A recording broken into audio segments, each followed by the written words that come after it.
Hello channel, hello subscribers.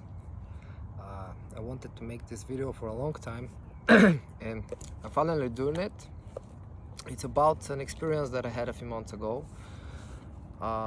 It was actually on the 26th of February, and I experienced a near-death experience. I was in a K-hole.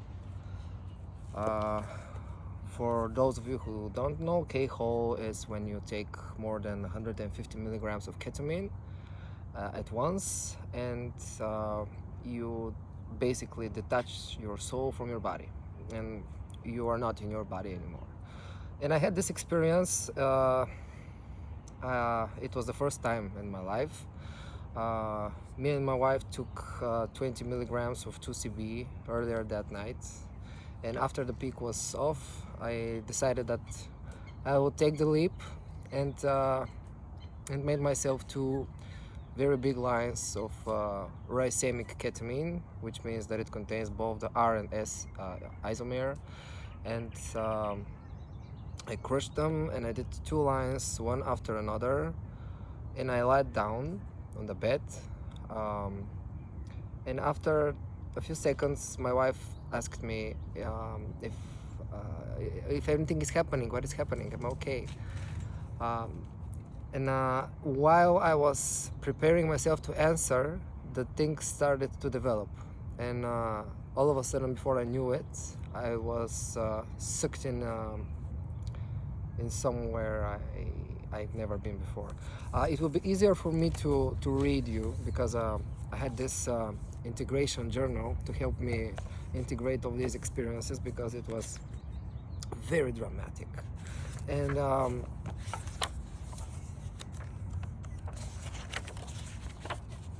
had it prepared, but it's right here.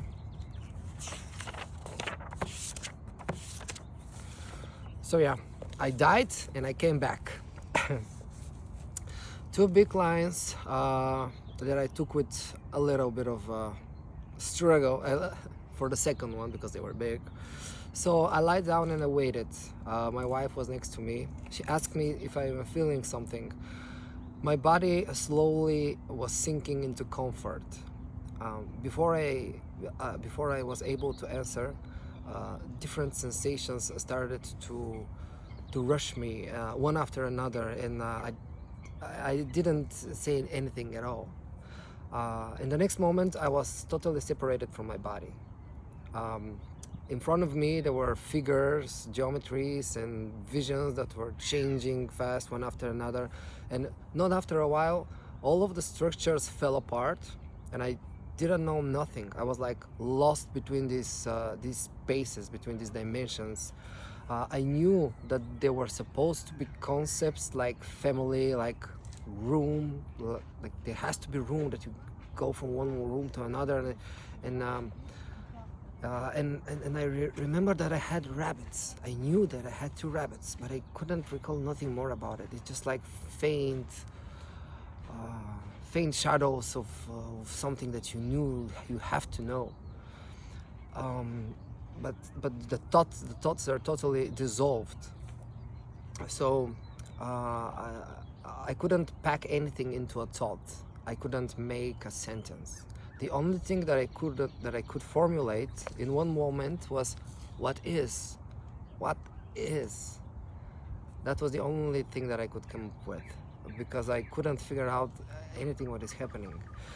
So I started to think that I have taken too much, and I am lost in the space, in the hyperspace, in between the time and dimension. Not really fresh thoughts, but it didn't make me freak out though. After that, I told myself that maybe I'm dead. I really thought that. For a few seconds, I really thought that this might be the afterlife. And can you imagine what it is for you to truly think that you're dead, to truly believe even for a second that you're dead? And so I thought that this is exactly what's happening when you die, and I desperately tried to give any meaning to something, to give a form or idea to the things that I was experiencing. Uh, the only thing was the echoed voice of my wife. I could hear it, like it was coming at me, and I could sense her. She was just a quick add up. We were also smoking some marijuana, so it was 2CB, marijuana, and then the ketamine K-Ho experience. I could sense her worriness. I could sense her anxiety, that she was worrying about me, and that feeling of worriness came to me a little bit, and I thought that something's anxious, something's maybe I have to come back somewhere, and at some point her shape, her like I could almost see her. She started appearing in front of me, but like pixelated. She came at me like pixels, in 3 dimensions, that came into form and fell apart. It was like she almost got to me at that point. She almost reached me, and she came out of this pixelated wall, and I remember that I hugged her and I said, "That's it. This is the point. This is the point." And then I thought that she might be actually a projection that I create, and that everything is just me, and I'm everything, and she's the vision of love and comfort. She is that I thought that she might be my experience of love and comfort, from the outside. And I was amazed. I was literally amazed by the things I saw and the sceneries and in front of me. And at moments it became very hard to comprehend, very hard to hold the negative thoughts. I was like floating into space with no gravity, and I tried to change the pictures in front of me, and it was difficult, but somehow I could feel I can move them with my thoughts. My thoughts were connected with the structures I was seeing. It's like I was in the cosmos, in space, floating and spinning back. The background was black, and then when I started to come back, the process were slow and hard. At the beginning, I was trying to make up a reality somehow into which I live, because upstairs was kind of lonely. I knew I wanted to come back. I knew I had to come back somewhere, to my life, because at some point I forgot I had my life, but when I started to come back, I remembered it. So I was hearing my wife, and at some point I regained all my power and all my efforts, and I was able to pick up, to sit up on the bed, and I finally felt the bed and the room, and I finally felt it, like, yes. And I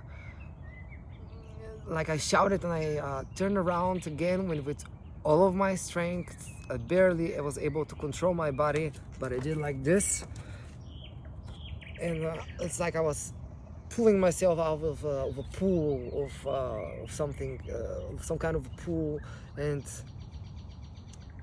I was so happy I was come back. I was so happy I could feel my body, that I knew I'm back in the reality. There is reality. There is something, and I felt endless. How to say endless? And I felt endless relief. Like, I was so happy I was back, and I felt that for a moment. I reassured myself that I'm here, I'm coming back. It was all a ketamine experience, and I just put down my body again to rest, because it was still very heavy, and I fell asleep. And that was something that was probably the most profound experience in my life. And it's hard to integrate. Like, weeks passed and I didn't even started to talk to myself about it. It's not traumatic. It could have been, but maybe because I have some psychedelic experience, it wasn't traumatic. Now my wife, of course, was next to me, and all of these things make psychedelics positive for me at all times. But it was very, very profound, and I think ketamine is underrated. I think ketamine is super powerful. It can get you places where no other psychedelic can take you, and it deserves a lot of respect. It works in different ways, and it can show you things that nothing else can. I'm not endorsing anyone to use ketamine. It's psychedelic after all. You have to do really solid research, and you have to know what you're doing. There are assisted therapies right now around the world that you can find, and maybe you can get prescription for that. What they use in the clinics is basically only S-ketamine, the S isomer, but that really doesn't change much. So that was my K-Ho experience. I hope it was interesting for you. There will be more videos coming up regarding psychedelics, but I will not stop posting about veganism. I will I'm up to upload my first calisthenics video, so we have to start to train, and I have a lot of things to show you here on this channel. So I hope you enjoy it. Namaste.